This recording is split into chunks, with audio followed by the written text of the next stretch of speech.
thing about Portobello is it's a very famous location for English people, and it's also an international tourist destination, so you get a tremendous mix of people here. Well, we came a couple of hours ago. We are from Greece and we have come to London for 5-6 days. This is my first time because it's very famous in the student cycle, so they recommend me here.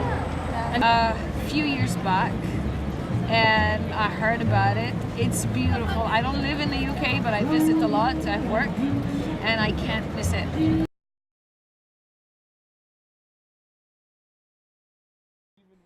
Portobello Road Market can be found in the Borough of Kensington and Chelsea in London. The market caters to a variety of tastes. Portobello Road is split into different sections. We have an antique section, we have a fruit and veg section, we have a new goods section, we have a second-hand section, and we also have then what we call like the flea market section, what's more furniture and that's.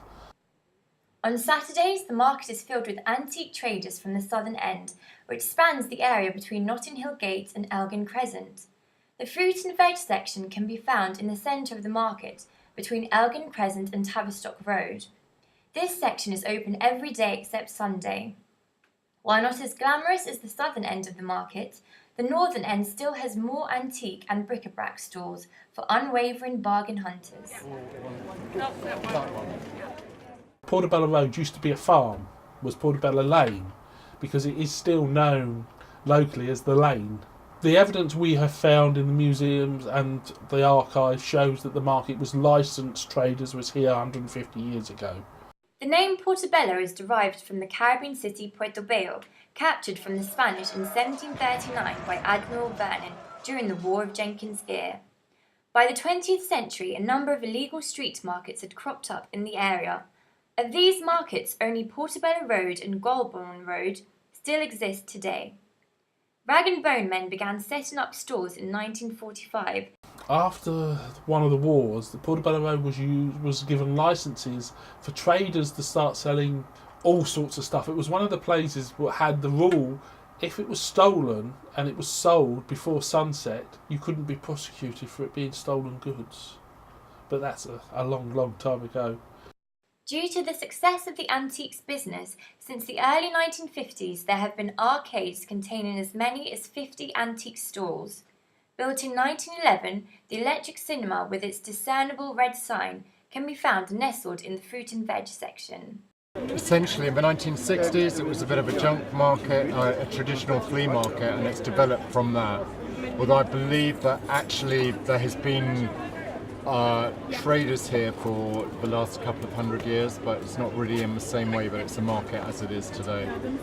Although some people would say that Paddington Bear invented it. If you read the books, you'll know why.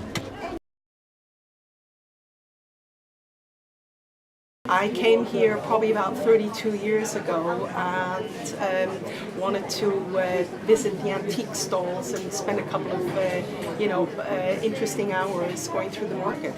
I think I've been here about 20 years, and I used to work in another market, Essex, and someone had been pestering me saying you've got to come to Portobello Road, and I said no, I'm good where I am, and eventually I said okay, I'll try it, and I thought I'm not going back, I'm staying here. I lived here when I was about 20, but I've been trading here 25 years. Well, I started coming as a child, so which is a long time ago, so I probably about 1980. My mum had this stall, so she brought me. Being a kid, I had no choice. Too long. Too long ago. About 40 years ago. 40 to 45 years ago. I love to buy and sell, and I'm quite good at that.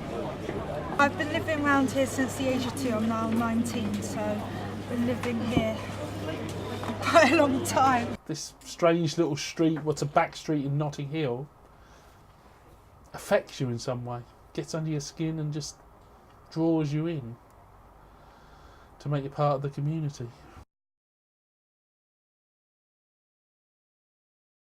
thing about Portobello is it's a very famous location for English people, and it's also an international tourist destination, so you get a tremendous mix of people here. Being here every Saturday and meeting people basically from all over the world.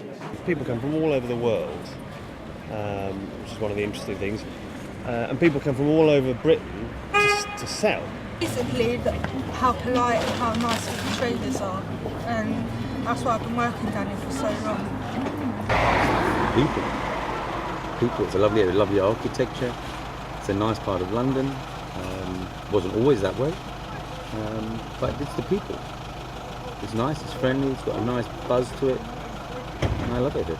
Meeting people, it's very educational, and you learn a lot, and it gives you self-confidence. Just basically the movement of very large companies absorbing all shopping areas and trying to squeeze out independent people, and obviously that affects us quite dramatically here at Portobello. In the past 30 years, this has been a transformation of, sort of rich moving in and poorer people kind of being forced out. Rents are really getting bigger and bigger. You can usually spot pickpockets, because they're not looking where they should be looking. For 35 to 65,000 people on a Saturday, I think we're on top of the crime.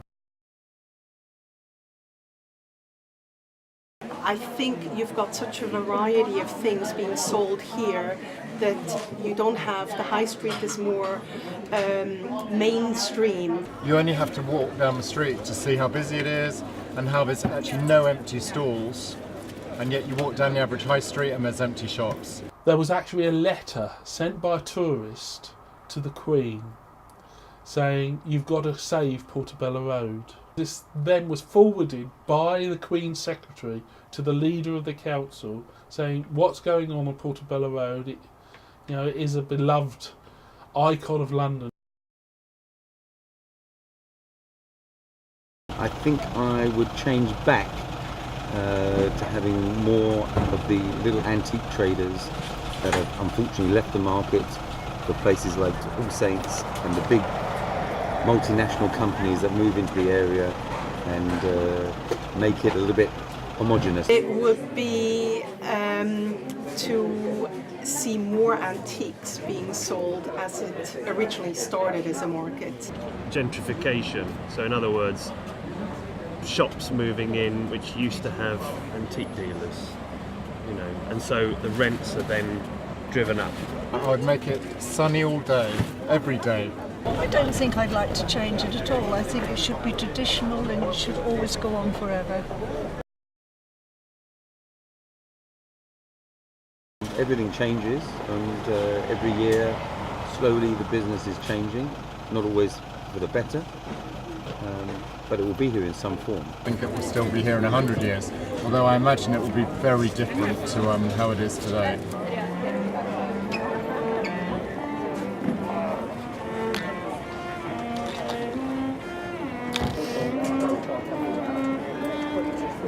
I think the Portobello market will be here in another 30 years' time. Look how long it's survived so far. It'll probably still be here, but maybe in another shape or form.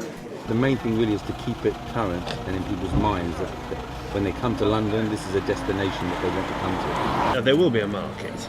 I don't know what it will look like, but it will be here. One of the things we are definitely want to keep is its individuality. That's hopefully what will make Portobello Road be here for another 150 years.